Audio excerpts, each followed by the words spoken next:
Good evening, ladies and gentlemen. Coming to you live from our comfy couch here in the Outskirts of the Internet. This is the Gaming Saloon Reviews for November 6, 2022, with your host, P244H and Ramp It Up Salon.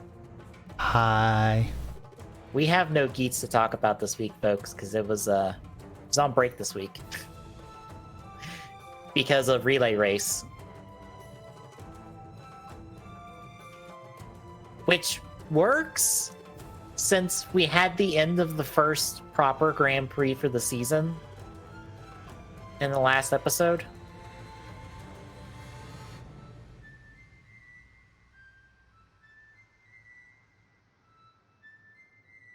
Yeah. So all we have really to talk about is Hibiki. There's not a whole lot to talk about. Yeah. Unfortunately. But in place of that Geats content, would you like to hear some behind the scenes stuff for Revice? Sure. So I believe all of this is coming from Hibiki, like the Saber behind the scenes stuff we got last year was. And these are some in development stuff, ideas that they were going for, but then they went against, that sort of thing. You know, same kind of stuff for the 01 producer roundtable. So to kick things off, here's one of the spicier ones. Julio was going to be killed by Oteka, and Aguilera was going to die to Geef.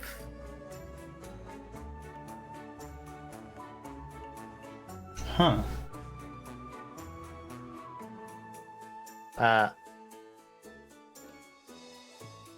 Also, they were wanting to flesh out this like three-sided faction thing that they were trying to do in the middle of the show, but apparently they didn't really know what to do with it. You know, the Ikki, Daiji, Sakura on the three different sides, all that stuff. The part of Revice that doesn't feel really well thought out. All right, it's not really well thought out. Who would have thought?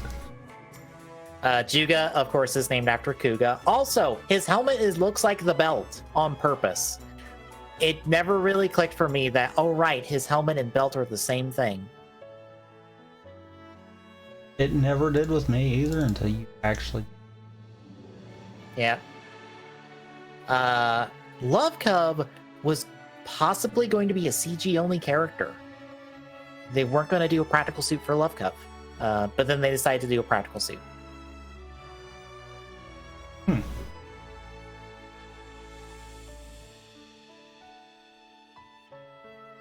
Let's see, what were some of the other stuff?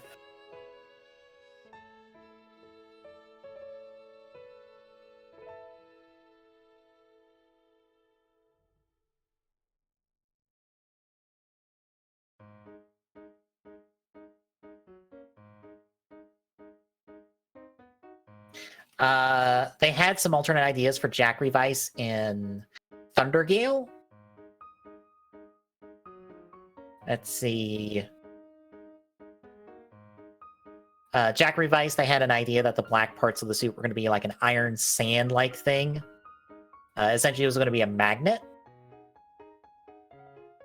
And the Thundergale was going to be like a windmill to blow off the sand to reveal the color beneath. They were thinking of a rocket pencil for the stamp, essentially.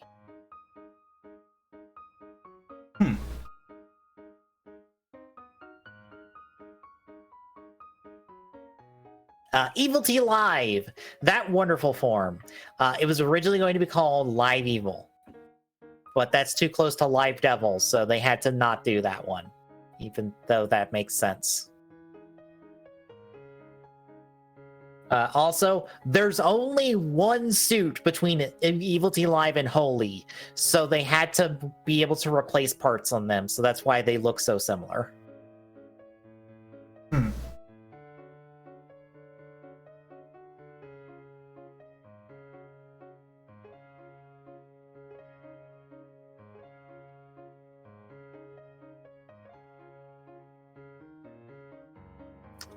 Demons was actually always meant to have multiple users. but it was really intended to be part of Kamen Rider Veil. The plan was always to go from Hiromi to Oteka to George. There was also an idea to have George describe previous Rider shows to the audience. Which I think we kind of... What is this? Mm-hmm.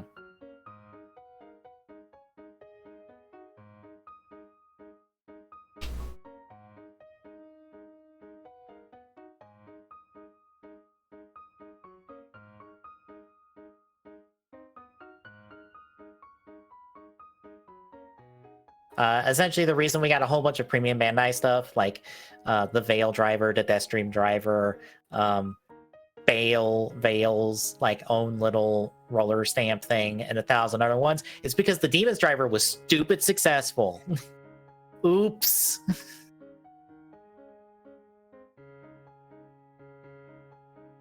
Also, the Demons driver and the Veil Deathstream driver were made for adult collectors rather than the normal target audience.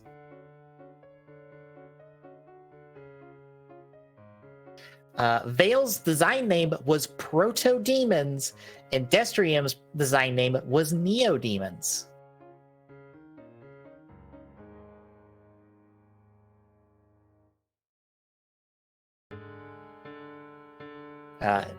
There's no specifics on whether those were going to actually be their names or just a shorthand of what the suits were supposed to be in the grand scheme of things.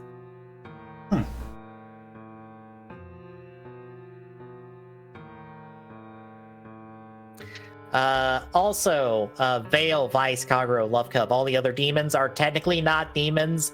They're aliens, really. They're technically not demons. So that whole thing that was the present for like most of the show was that was never going to be the case, and we did a terrible job of explaining it.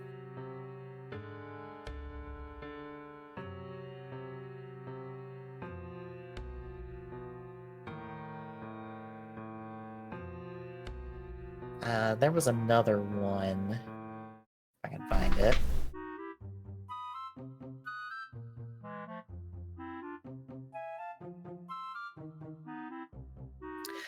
Over Demons. Originally, the parts from Veil were to be painted black, but they kept them brown.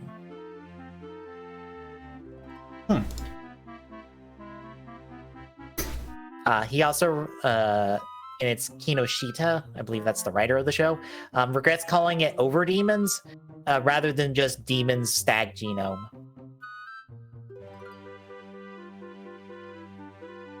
But this quick repaint that I don't know why I doubled. That's assumingly what it was going to look like based off what someone did a quick edit job of. I feel like I would have liked that better. I want to say there's another one that I actually like better than that. That goes even further.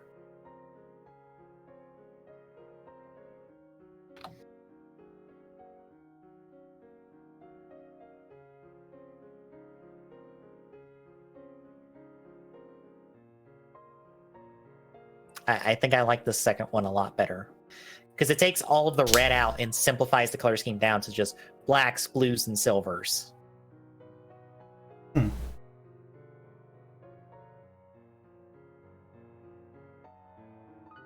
Also, the Weekend driver was going to be a mass-produced driver like Demon's driver. The mass-produced riders, one of them would have been Tamaki, would have been using a Bear Vice stamp. Aguilera would have got a special form using Queen Bee.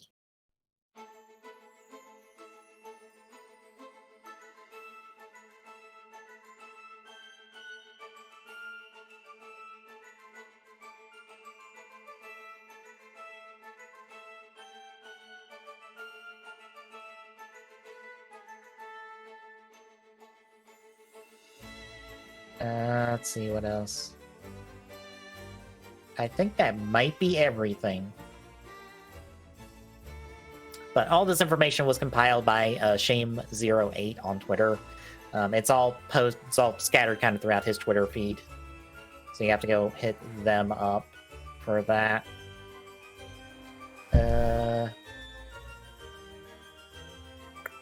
Yeah, I believe that is it. So what do you think about all this kind of what if ideas of Revice?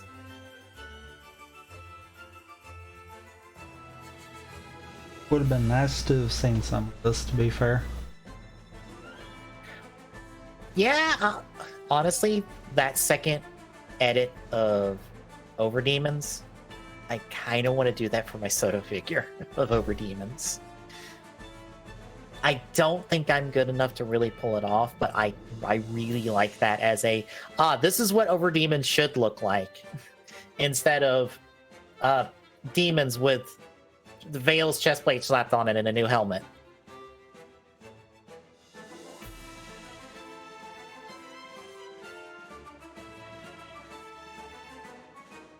I am also very glad they didn't kill Tamaki in Aguilera.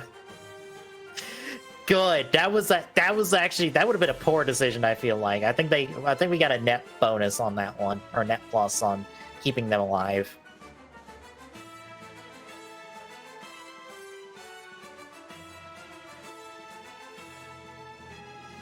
Otherwise, I don't think as I don't know, as interesting as the stuff we got from 01 and Revice, I feel like.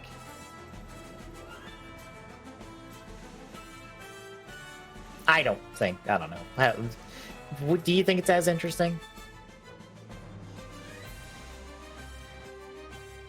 Yes and no. I mean,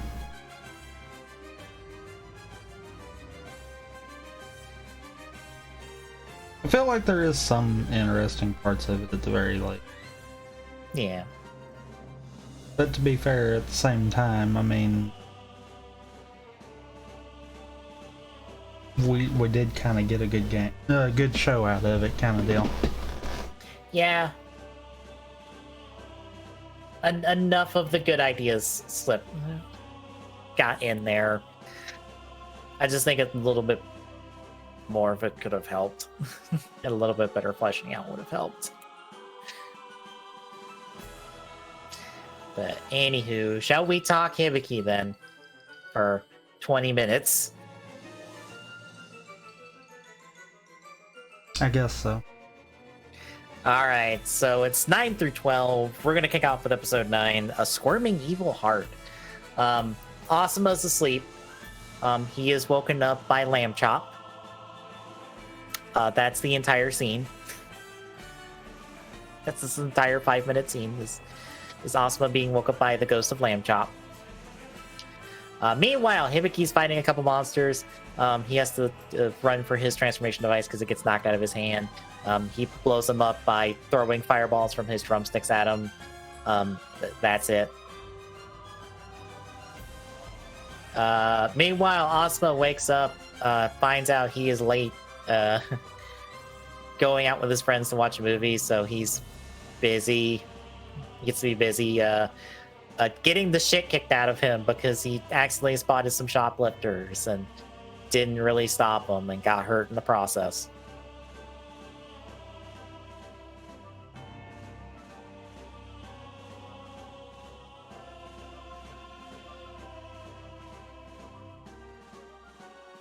Meanwhile, over at Tachibana,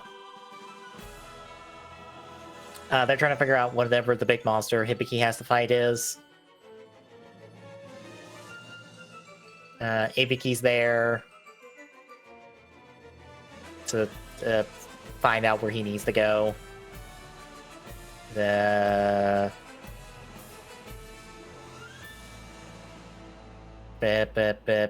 I'm just skimming through so much of this.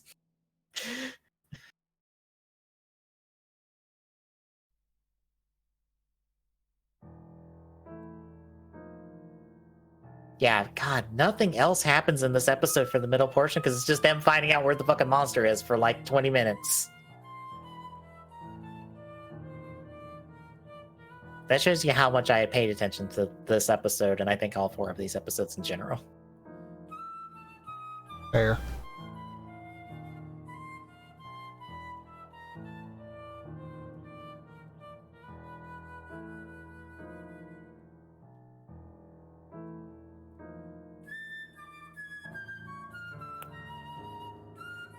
Hibiki eventually blows up his monster. Hibiki and Akira are going after another monster that's causing landslides.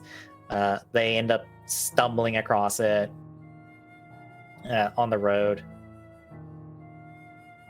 While Asuma gets confronted by one of the other shoplifters. And that's like the entirety of episode 9. God.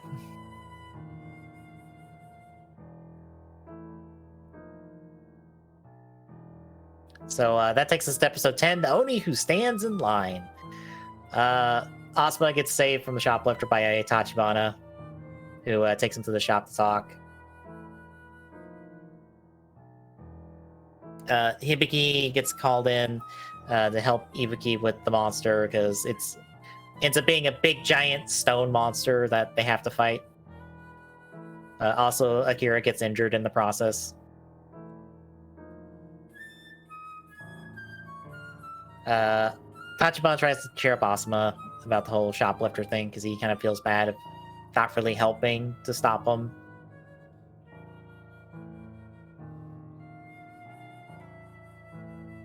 I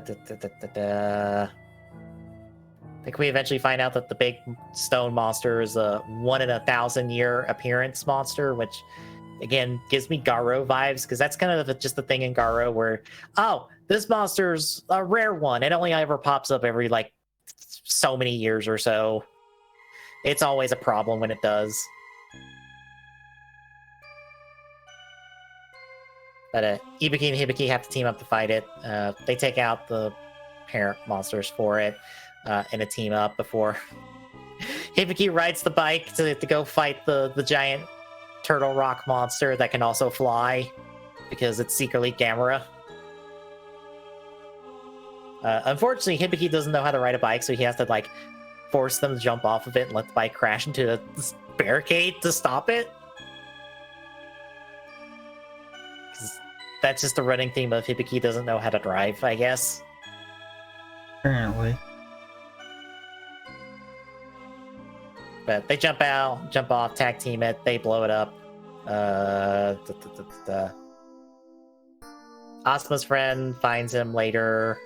Asuma apologizes for missing the hangout.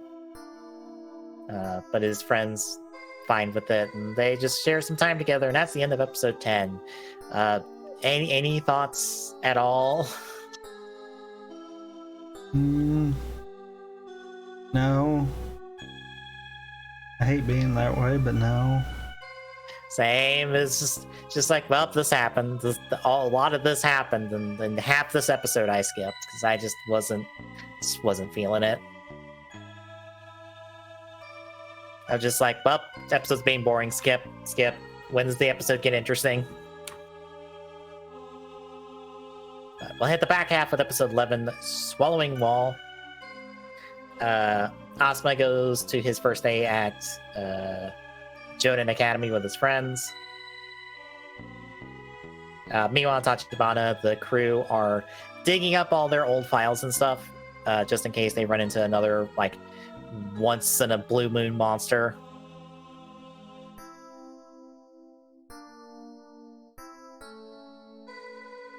Meanwhile, Hibiki and Akira are field testing some animal discs, or some disc friends. That's when we catch up with Asuma, who's just like, skill was fun. He ends up running into the scientist person that makes all the equipment for the Oni. And that'll get him the Tachibana later.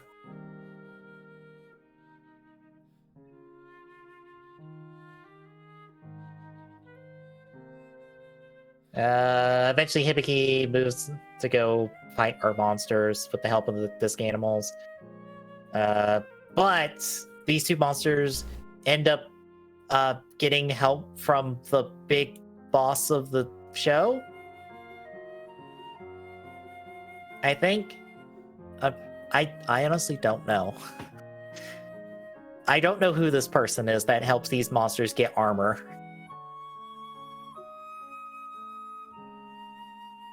But this person gives the monsters armor that is on a clock.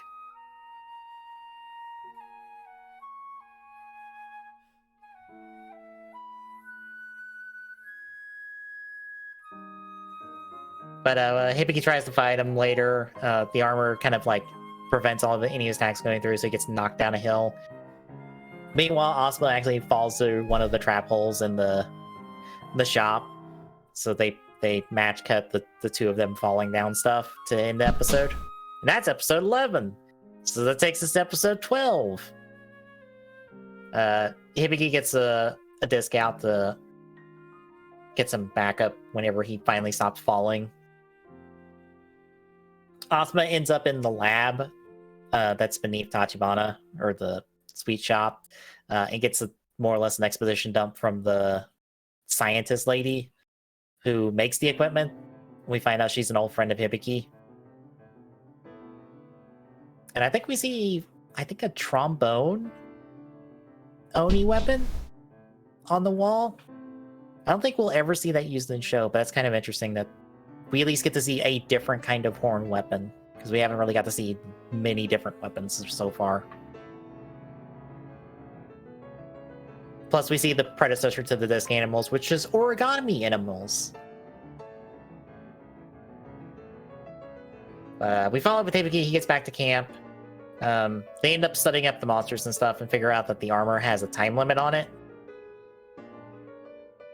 So when Hibiki goes and fights them again, he pretty much waits it out until the armor just kind of dissolves and he blows them up.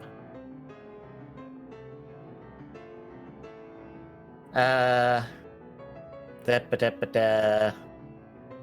think he eventually fights the big monster, blows it up, and I think we call it a day.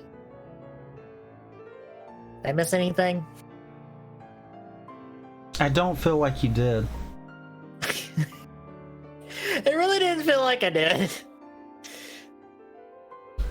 Like I said, I kind of ended up skimming through the episodes because, unfortunately, Hibiki is not the best watching 4 episodes in a row. I think this is the opposite of all those other shows where it's just like, maybe we just need to watch one a week. Or one and then have some time with it. Because 4 in a row of this show is not good.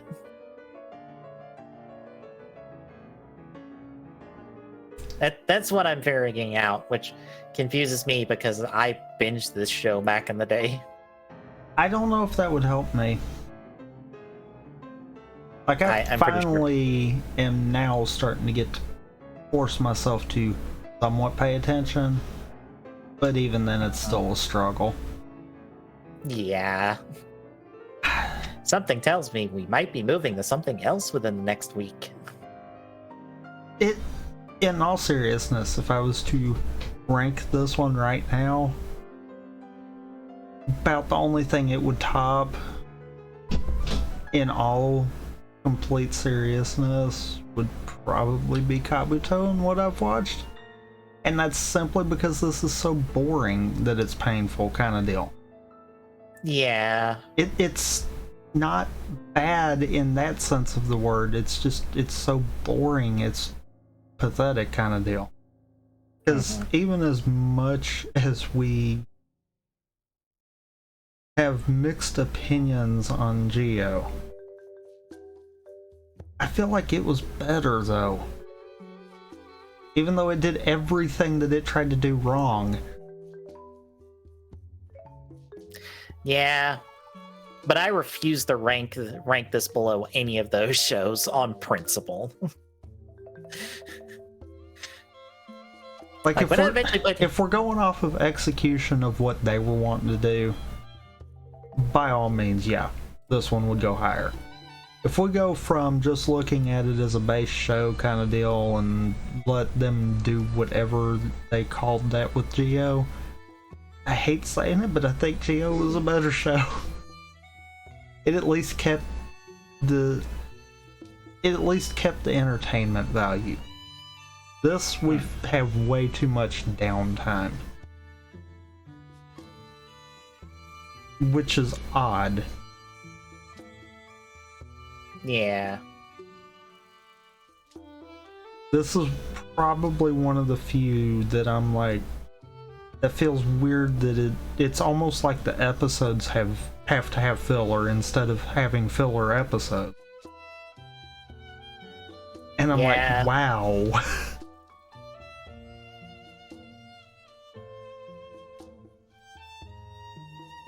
Yeah, the show's just not working.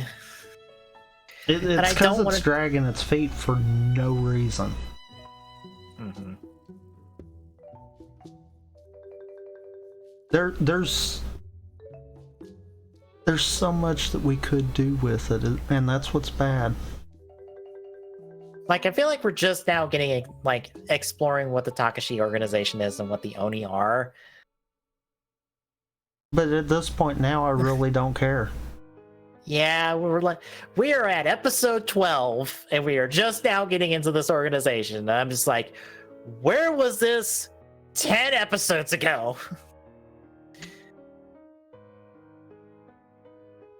It's one of those, it's like, by the time they do try to start doing something with it, it's just like, eh. I honestly hate saying it, but I kind of understand the staff change now. I think it is paced a little too slow, and maybe that's what they were trying to do, was try to pick it up at the end.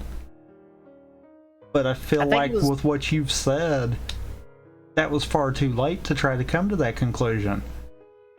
Yeah, and I also don't think it works because fucking Inoue's the one taking over the goddamn show, and hey, how much I didn't say they made the right choice. I said maybe that was the right choice to do it. Yeah. Not necessarily that what they did was the right call. Yeah, the problem is, because we'll probably never get to the staff change now. Let me pull up a bit of this, because we'll talk about it now just to give us something to talk about. I mean, part of me kind of wants to get to that point, but the other part of me is like, yeah, no, we probably are not. That is episode 30, by the way. we are a ways from it. So, episode 29, the executive producer Takatero was removed.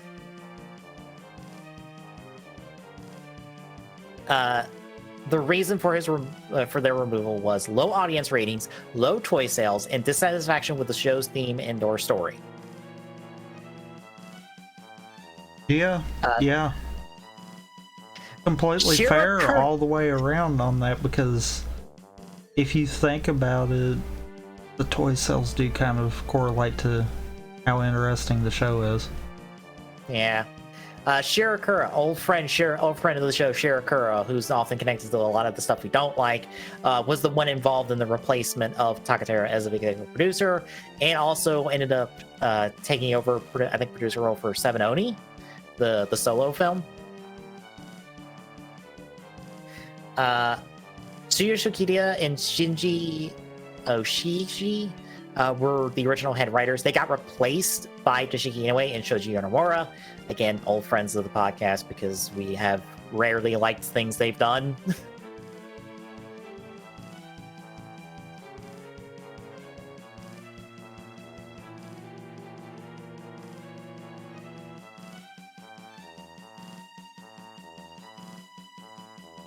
And the thing is, there was a lot of backlash to the staff change from a lot of like big personalities at the time.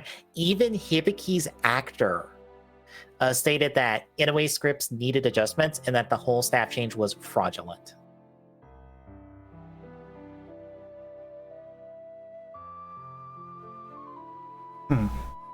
Also, the script for the final episode was rewritten on the final day of filming.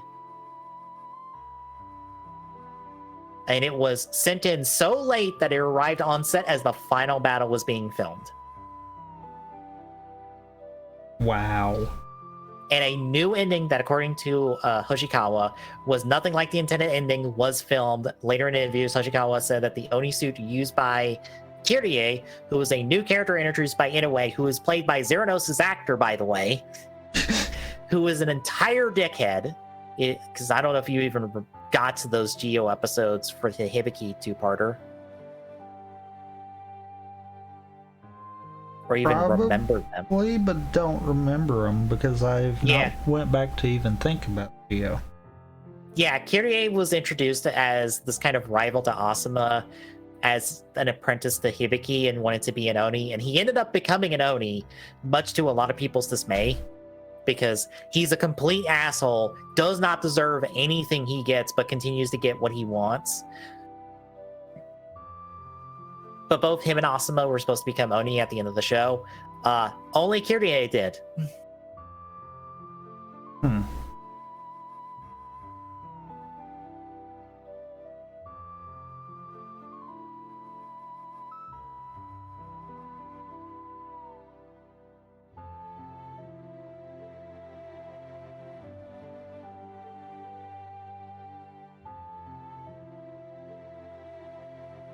Additionally, two of the Oni that we've been introduced to that were supposed to be main cast members were just ejected from the show.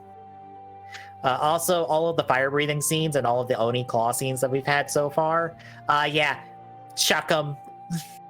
That doesn't happen anymore.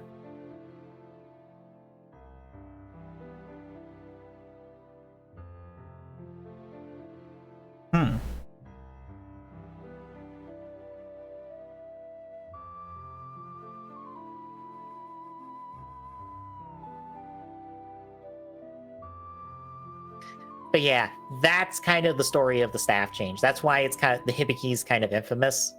Is literally the show was gutted at the 11th hour and completely replaced by something that even cast and crew who were a part of Hibiki did not agree with.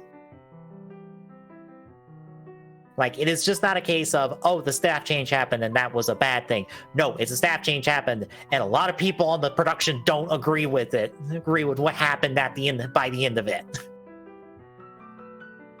Like I said, I don't think necessarily the end solution was the answer, but I think something along those lines probably need to be the answer. Mm-hmm. Because I think really what I said sums it up best. We don't really have filler episodes as much as we've got all the filler in the episodes. Yeah. Because you pretty much, you summed this entire 4-parter up in what, 15 minutes? Pretty much. It feels like it. So, but yeah. Yeah, maybe you could have had enough content to push two episodes out with what actually happened in these 4. Mm-hmm. And you know what the crazy twist of all of this is? For all of the complaints about like the 30 onward episodes of Hibiki, you know what doesn't get complained about at all? Because it fits with everything, pre-established with Hibiki? The solo film Seven Oni. Guess what the production crew was for Seven Oni? What? It was the crew that replaced everyone. It's written by Inoue.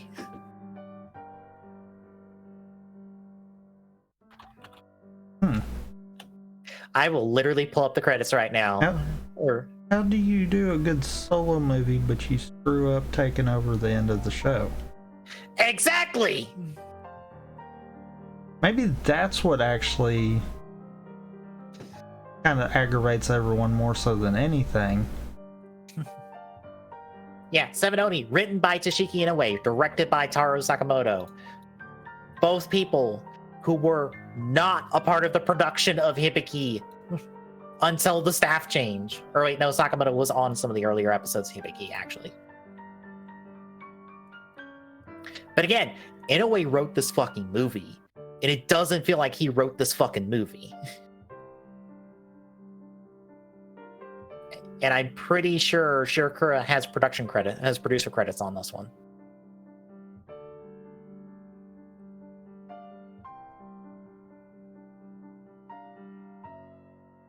And what's even more hilarious, it fits in continuity as long as you ignore the bookending scenes that are in the present. Like all of the past scenes involving the Seven Oni and stuff kind of forming the basis of how the Takashi organization first formed. That's all technically in canon, because none of it contradicts the series. Only the bookending scenes that introduce the plot of the movie and exit the plot of the movie in order to early bird Kamen or Hibiki's final form of Armed. are the only things out of canon. That's it. And as long as you ignore those, this entire movie's in canon. Which is, again, fucking nuts. Because, again, the crew that took over the show did the movie. They're the ones that did the movie, and they did right by the show before they gutted the show and turned it into garbage. I don't understand what happened. How did you understand the show and then fuck it up at the same time? Yeah, that really is a very good.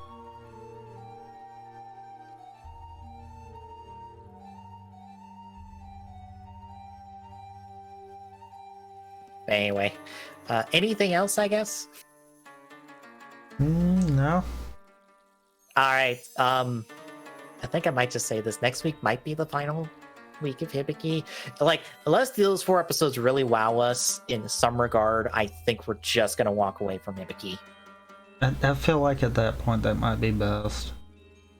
Yeah, so honestly, after that, it's going to be Transformers Armada. Unless you want to watch Kamen Rider the first and the next.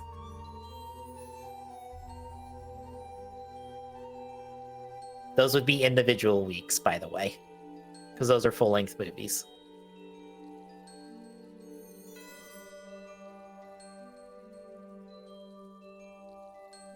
I honestly don't know. I don't remember anything from the first, and I'm pretty sure I watched it. The only thing I remember from the next is, how do you like The Ring? And it being, and it interrupting your Kamen Rider movie every 5 minutes in the worst ways possible. Like, the literal worst ways possible.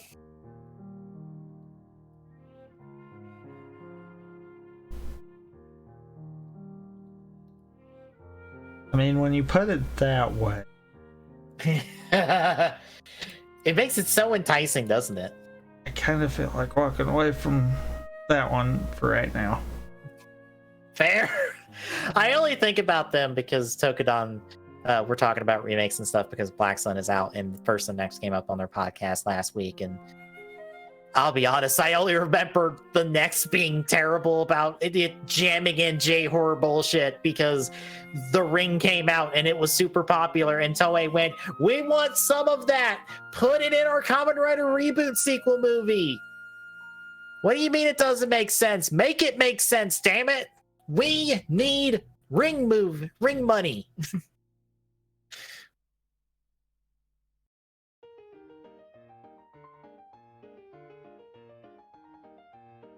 But anyway, once we walk away from Hibiki, most likely it's going to be Transformers Armada, which is on the Tubi, folks. So it'll be nice and easy for us to watch. I don't know how well it's going to go after a while because, oh boy, it's Transformers Armada a ride when it's stopped, but we'll see when we get there. But between now and then, it's more of a case of they rushed this dub. I hope you're ready for some not great voice acting and some not great scripts that get people's names wrong all the time. But there is a good show buried within it, I think. Look, people love the Unicron trilogy for all its faults. Yeah, but the I think part is what's just got me like, oh boy. Here's the thing. I grew up with Armada. Because Armada, Energon, and Cybertron were Transformer shows that were on when I was a kid. And those were the ones I think I was actually watching as they were airing, instead of catching them after the fact like Beast Wars. So I think I even have a bit of a soft spot for them. But we'll see by the end. But tomorrow you're doing part 2 of Wind Waker Rando. Yes, unless I'm just really itching to do a KH2 rando, then I might do it. Fair. Cause yeah, I'm kind of leaning towards that one. Fair. It has been a while. All right. Thursday, we're gonna continue Avengers training to be world champion with some Ultra Kaiju. Friday will be at Splatfest. Saturday will be Splatfest the second, most likely. More than likely, yeah. And then next Sunday will be probably our final week of Hibiki. So if you like what you're seeing, folks, drop a follow. Really appreciate chipping away. That feel like cool. At Jesus on Twitter gets updates in life. Next Mission Point Discord and chat is or link. Drop by, say hi. See you tomorrow, folks.